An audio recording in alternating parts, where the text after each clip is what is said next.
all so much for being with us this evening and for being witness to this very powerful history, the history that's not told often enough, a history that I think has been acknowledged in this last year and a half in ways that it hasn't before, another inflection in our history. And I just want to thank all the filmmakers and all the contributors. For me, it's very humbling, and I was very honored to see people who were mentors on whose shoulders many of us stand on, who did this incredible work, certainly including people like David Satcher, a friend and colleague, the late Dr. Jack Geiger. I think of Michael Bird. I think of obviously Dr. Poussaint, David Barton Smith, an incredible historian in this space. And the list goes on, and I just want to acknowledge their leadership and what they meant to my career as somebody who's been committed to this and to many of our careers. We need to acknowledge the history also of those incredible people. It is my great honor and pleasure to welcome friends, colleagues to what I believe will be an important conversation today. And I'm going to introduce them now, and we will engage in a conversation about the film we've just seen and what this means then, what this means now, and what this means as we go into the future. I'd like to begin by introducing my friend, Dr. Kevin Churchwell, who's president and CEO of Boston Children's Hospital. I'd like to also introduce Dr. Alana Stinson, president of the New England Medical Association. I had the pleasure of meeting her within the last few years and certainly getting to visit her at the Reggie Lewis Center as she led an amazing vaccine equity effort there. Lash Nolan, the soon-to-be Dr. Lash Nolan, medical student at Harvard Medical School, member of the Mass Medical Society's medical student section, leader of the We Got Us project, and certainly someone who we all admire, and the film producer and project creator, Dr. Barbara Burney. So let us now begin this conversation. And Kevin, I'm going to turn it over to you and begin with the first question, but really hope to hear from all the panelists. Initial reactions to the film, Kevin. I mean, this is not past history. This is history you lived growing up in the South. These were situations you faced, stories I'm sure that were told to you, but things that you brought lived experience to. You trained here in Boston. What is this? What are your reactions to this film? What is this kind of bring up for you in this day and age? Well, Joe, thank you. Thank you for the opportunity to participate in this panel. I will tell you that this is my second time through the documentary, and second time through just as powerful. It describes our history, describes the American history, describes, I think, some incredible points that change in our country is not without struggle. It's Barack Obama said the original sin of this nation was slavery. And there's a great stories about the American Revolution and the recognition that the end of the American Revolution was not the end of the American Revolution. It was the beginning. And it was identified that there will always be American revolutions because there was inequality. And without that changing, without that actually being fixed, the revolution will continue. And I think this is just a great example of it. That change in our country is due to individuals who are committed to the struggle. And change does occur. Martin Luther King said the arc of the moral universe is long, but it bends towards justice. I think he was reminding us of what it takes for us to happen. I grew up in Nashville, Tennessee. So I grew up in that environment. I was born in an African-American Black hospital. And so the change that is being described is one I was very close to, and my family was very close to. So I think a lot of learnings and a great opportunity for discussion moving forward. Alexandria Churchwell. Great. Thank you, Kevin. I appreciate that. Alana, I'm going to turn to you. Reflections, what does this history mean to you? So a lot of what Dr. Churchwell mentioned as well, like this is American history. We've come a long way. This was an important act that allowed for minorities to enter into hospitals and have closer to having equitable care and being seen in facilities that we were traditionally rejected from.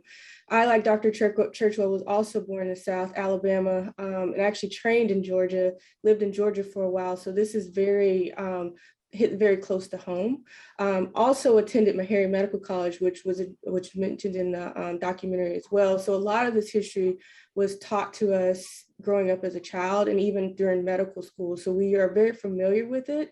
And it's just kind of a reminder of where we've come from and where we're going. Thank you so much for that.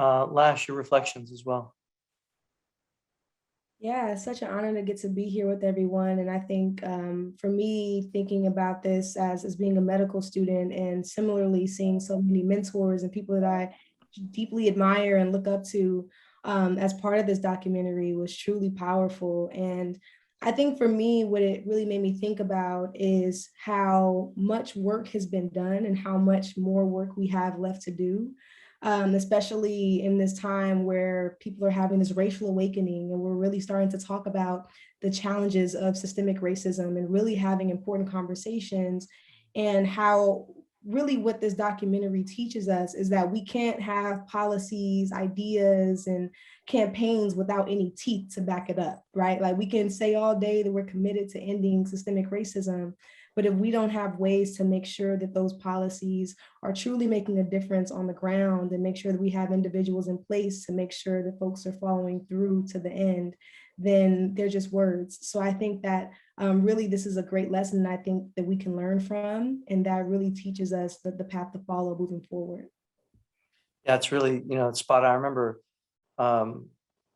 several of the individuals who were on, David Satcher, among others, used to always talk about this concept of, we may not be able to change everybody's hearts and minds, but we're going to change the way they behave with policy and practice, right? We're going to set. I think this is a great example of that. With, certainly hearts and minds definitely weren't changed with what Medicare did, but people sure needed to change their behavior. But it was just a small step in a long journey, and I want to get to that journey a bit because I think each of the three of you just come to this journey with different generational experiences, and are a different kind of trajectory in your lifespan around your work and around what we just saw. And so, Kevin, I want to kind of turn to you. You respectfully have the longer view here, and can live those times and see where we are. And I think many of us, for me in my career, I saw what happened over the last year and a half as a time to grab as much ground as possible, right? An inflection point.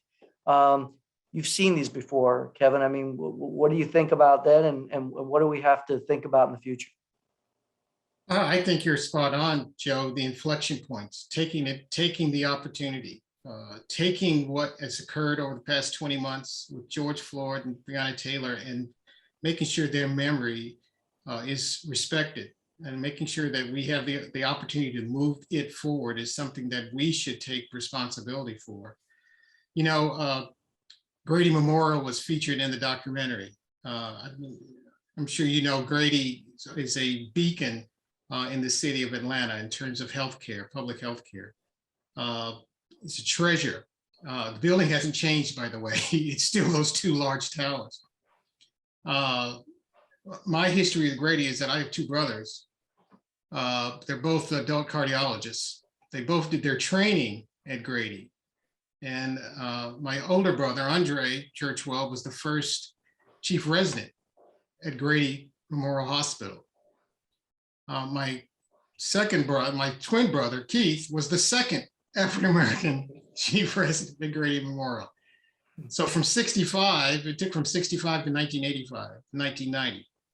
So that change, that inflection point continues. The picture that they showed, I've been on those steps. Those steps have changed in terms of who's on those steps, who's part of that system of care. But it doesn't mean that we've solved all the problems, right? It doesn't, I go to Newton's first law. For every action, there's an equal and opposite reaction. And we continue to see that, even with what happened in the Johnson administration with Medicare. And that, originally Medicare was passed because they picked the age 65. The age expectancy was not 65. It was pretty much less than 65 for the population, and certainly for the African American population, there was no expectation that any African Americans would be on Medicare. But things change, things evolve. But there's still work to do regarding that, because as we develop and continue to move the ball forward, we have to appreciate there is a section that continues to work against, because that is the way it is. And we can't, to your point, change everybody's mind, but we can certainly change, to your point, how they behave and what the And expectations are.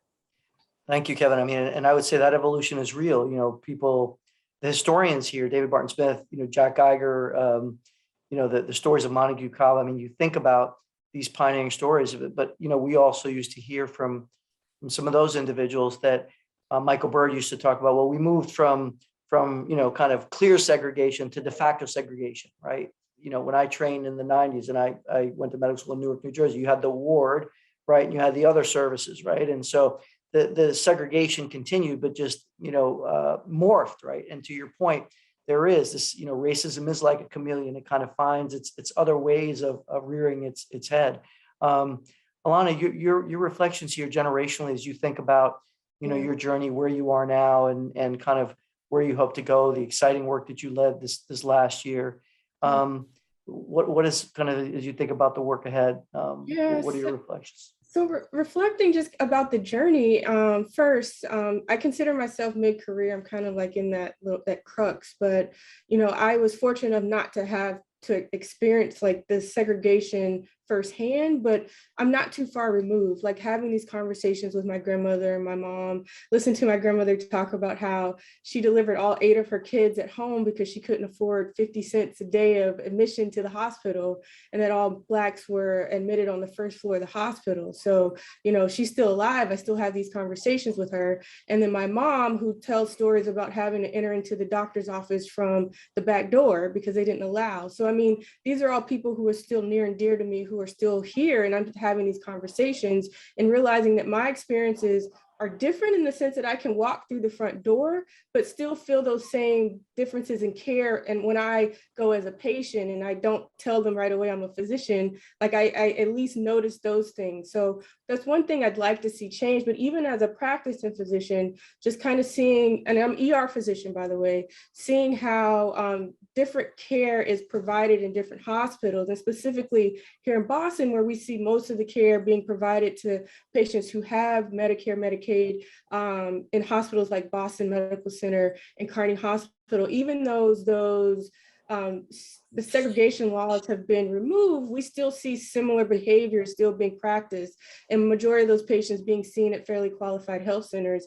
And I've even had experiences even recently where I'm transferring patients and ask for what's their insurance status. So like, we're still seeing a lot of those remnants still pop their ugly heads up. But I mean, it's not frequently that I'm experiencing that, but we're still seeing some of that today. And where I'd like to see us go in the future is that, I think one thing that was in this documentary that I really admired, how the strategic leadership and the political prowess that a lot of the leaders had in order to come together to make a lot of these changes. I would like for us to see more of those partnerships and strong stances against a lot of the biases and disparities that we're still seeing today that aren't too far off from what we were seeing back in the 1960s. So I'd like to see more of that happening with established institutions and the communities that are most impacted by this. I appreciate that. It just brings to light this idea that, everybody talks about the urgency of now, this last year and change, but really for us doing the work, the urgency of now is every day. It's never enough. It's never enough. And Lash, I want to turn to you. I mean, I think we each generation becomes inspired, knowing that those behind are bringing it, next one brings it, and the next one brings it stronger, and it's incredible. And it gives you a lot of hope, from your perch and where you see things. I mean, what is your reflections generationally and kind of as you're growing your career, the types of things that you'd like to see happen down the road? Yeah, I think for me, I feel like each generation we get a little bit more agency to really bring attention to these issues, because I know that, for example, my grandfather, if he were to say the things that I say now on Twitter, his life would be in danger, right? So whenever they see those things, they're like, oh man, are you good? You know, like they're like, wow, I can't believe that she said that. But I think that the more that we can start to acknowledge systemic racism, and the more in particular we can start to acknowledge the way that the wage of whiteness and the social construct of whiteness really drives our policy decisions and really impacts how people have access to health, I think the better off we'll be. And I honestly think for our generation, that is something that we absolutely have to make sure that we are bringing attention to. I just finished reading the book, The Sum of Us by Heather McGhee, and she talks about how the wage of whiteness has come up in our ability to gain access to better education systems, our ability to make sure that we're addressing climate change appropriately. And we even see it come up today when we think about who has access to Medicaid and which states have decided to have Medicaid expansion. And you link that to which states have been most disproportionately impacted by COVID-19. And then you break that down to see within those places which racial and ethnic groups have been mostly impacted.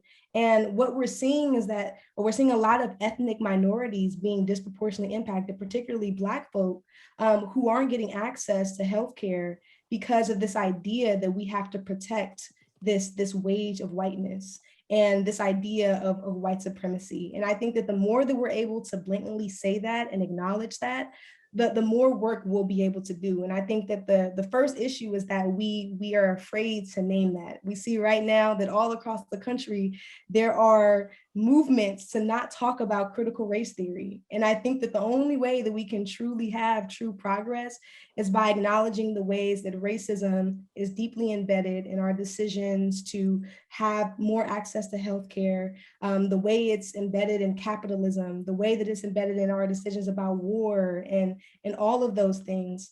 And once we get to that space, then we can really start doing the deep work. So I'm hoping that our generation can kind of continue it forward. But I completely understand why those conversations weren't being had, 50, 40 years ago, because it wasn't even safe to say those things. So I think now that we have social media and platforms and we're finally getting to that space, we have to keep pushing, and we can't get complacent in our conversations about race and racism. Oh, thank you for that. No, I appreciate that very much. And, we just hold hope that generation be, we kind of learn this kind of, you pull up and you pull up, right? So, you're pulling up those behind you and those in front of you pull you up. And I think that really allows us all to contribute what we can in the time we have. I want to now turn to Dr. Burney. Thank you so much for joining us and bringing us just an amazing film. I mean, it was powerful, in many, many ways, more than we can count. What were some of your biggest takeaways when you created this project? And really, I mean, the pleasure of bringing together all these incredible people, Mara Jones, I mean, the list goes on and on. It really was a hit parade there of just these leaders who've done so much in this space. And I also think about what Lash said around the intersectionality of all these things, right? Climate, educational policy, we think about structural racism and all these things. And they kind of, talked about that. But first of all, thank you. And second, just want to get your kind of thoughts as you created, this project. Well, I want to thank you all for coming today, and thank you for inviting me. I really feel honored to be able to talk about the film and talk with you. I think that in terms of takeaways, that it reinforced for me that racism really is fundamental in our country and in everything. And when I first came to make this film, I wasn't under any illusions that somehow healthcare was exempt from segregation in the 60s, at a time when everything was segregated, which I think that many people who didn't really experience segregation firsthand have sort of forgotten. But I think that, you know, another of the things that was really profound for me was learning how the people were engaged in the struggle for a very, very long time, and that they never gave up. That losing didn't mean that you gave up the fight, that you kept fighting and you kept looking for the next opportunity to move your agenda of increasing access and increasing equity. And that was really very profound for me. And I think that it's part of the lesson that we have to move forward, because, you know, COVID, along with everything else, has really shown us that we're not there yet. We haven't won. There's plenty of work that still needs to be done. And I think that that what you have said about this being an opportunity to move the agenda, and that we have to do it now, and we have to take advantage of the Black Lives Matter movement, and the deaths that we've seen recently, and how they've moved people. And we have to take advantage of that to move the healthcare system more toward equity and more toward universal access. People have asked in the chat whether we think that, you know, Medicare for all would make a difference, and et cetera, et cetera. I mean, I think that Medicare for all would make a difference. I think that changing the way that we reimburse institutions and providers for healthcare would make a difference. But I think that it wouldn't get us to where we need to go, that we need to change the healthcare system as well. But and I think that we do need to, as you said, Dr. Betancourt, I think we need to think about how healthcare, and I think that this film helped me to see that we have to think about how healthcare is one of the social injustices that, and very much tied to the very many kinds of social injustice that we see, and that we have to learn and find ways in our healthcare system to deal with all of these other issues, and to work with other people who are working on climate change, and working on food deserts, and working on all of the other, you know, on having people have jobs and have decent jobs and be safe working in those jobs, that and have our neighborhoods be safe and not polluted, and not more polluted, not have the pollution be associated with what race of people live in those neighborhoods, and not have segregated neighborhoods. I think that we have to figure out how we can use the healthcare system to address some of these issues, and also how we can work with other people who are working on these issues to work on changing our healthcare system and making it more equitable and making it more universal. Well, thank you for that. You know, we've been saying the social determinants weren't created by coincidence, and they're a safer, easier word to say than structural racism, right? I mean, and the Yes. deliberateness of these policies and practices that lead to all these factors. You know, so that's bringing that language, I think, is really important, and seeing that intersectionality is critical. So we are rapidly running out of time. We have about 7 minutes left. I want to do just one lightning round. You know, I'm going to start with Lana. What you working on? You know, you got 145 people on here. What are you going to tell them to do? Because this is about doing something tomorrow. You know, obviously the list is very long, but what one or two things do you want to share with folks? Yeah, I think the biggest thing I think, and just after listening to Dr. Burney speak about how we can address some of these issues, I think the biggest thing that we need to think about, and everyone in their respective institutions or where they're working, is how we're allocating our resources, whether that be time, money, our advocacy work. A lot of the work that we do oftentimes is siloed, and not really not really, like, again, like I mentioned earlier, we're not partnering with people in the community that are already doing this work. So I am working in various organizations. I do a lot of work with the Mass Medical Society, also the work that we're doing with the New England Medical Association around addressing and creating spaces for Black physicians, because we're also affected by a lot of these issues, addressing those things and being advocates for the communities in which we serve. So I just employ everyone to think about how they're allocating their resources at their own institutions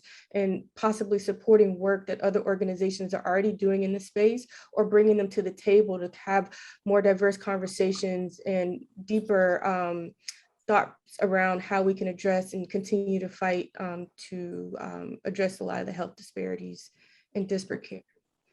Thank you. Lash, how about you? You share some pearls for people. What do you think? Yeah, absolutely. So in regards to like the work that I'm doing, I recently found an organization called We Got Us to address differences in access to vaccine education and also access to the vaccine during the pandemic. And now we're going to be shifting into doing work to increase access to healthcare and also health education for marginalized communities here in Massachusetts. And I encourage you all to check us out at wegotusproject.org, and we're on all the social media outlets. And I think that overall, the point that I really want to bring home is that sometimes when we talk about systemic racism, it can feel like it's this big thing that's impossible for us to start to do work to break down. But I think that really it's the individual work that can really have the greatest aggregate of making a difference. So thinking about the ways that we decide where we're going to send our children to school, the ways that we decide to vote, the ways that we decide to interact with individuals in our community, those are some of the small things that really make a big impact in how we're able to live out our lives and increase access to healthcare. And I think the other pro that I have is that it's going to be up to academic institutions to really start to do the work to incentivize this kind of work if we really want to make sure that we're doing right by our communities. Because right now, the way that a lot of these systems are set up is that we're incentivized to continue to just write papers without necessarily doing the work to support the communities that we're writing those papers about. So making sure that in all of the equity work that we do, that we're including the community and that they're at the forefront of the work that we're doing, and the ways that we can sometimes as clinicians or clinicians in training be a part of this greater system that could potentially be harming our community, and being cognizant of that as we move forward. Great, thank you. Appreciate that. And Kevin, you're going to get the last word on this. So your thoughts here on kind of the path forward and one or two things you suggest for people to take on. Joe, I think they've already given the last word. And that, my goal is to make sure that Dr. Stinson and Nolan have the running room to make the change, to continue to make sure that the conversation stays at the forefront. The work that needs to happen has the opportunity to really move forward. But it's with individuals like on this panel that are going to make it happen. And my goal is to make sure they're supported. I very much appreciate MHA's role and support and leadership in having this conversation, continue to have this conversation. The goal is not to stop now, not to have this great conversation and 5 years from now have another. Goal is to have a continued conversation so that we can really make change. I appreciate that, Kevin. I think, and we need to have this philosophy that we may compete on a lot of things, but we should really be collaborating on these longstanding disparities, professional societies, organizations, and really calling people out to the moment. I think that's where we hope to head. I am now. So first of all, I want to thank the panelists so much. It was really an honor and a pleasure. We could sit here and talk all night. I know I'd love that. But we have to bring this to a close. It was an honor and a pleasure to get a chance to moderate this conversation. Thank you all of you for your time and thank all those who stayed on with us. I'm going to turn it now to Dr. Carol Allen, who's going to close us out, and I appreciate the opportunity. Thank you very much, Dr. Betancourt. I really want to thank everybody, both the panelists and people watching, for being part of this. This is my second time seeing this movie too, and it's unbelievably moving each time. So I know that there will be future dialogue, that this isn't the end of it. It certainly cannot be. I wish to thank the panelists again, everybody else for attending, and also a special thanks to our session sponsor, AMD Global Telemedicine.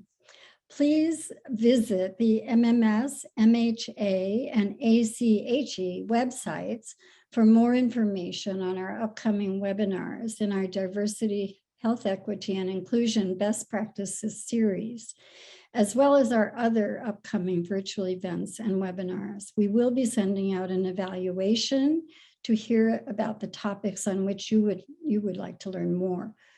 And at this point, again, thank you to everybody, and I wish everyone a great evening.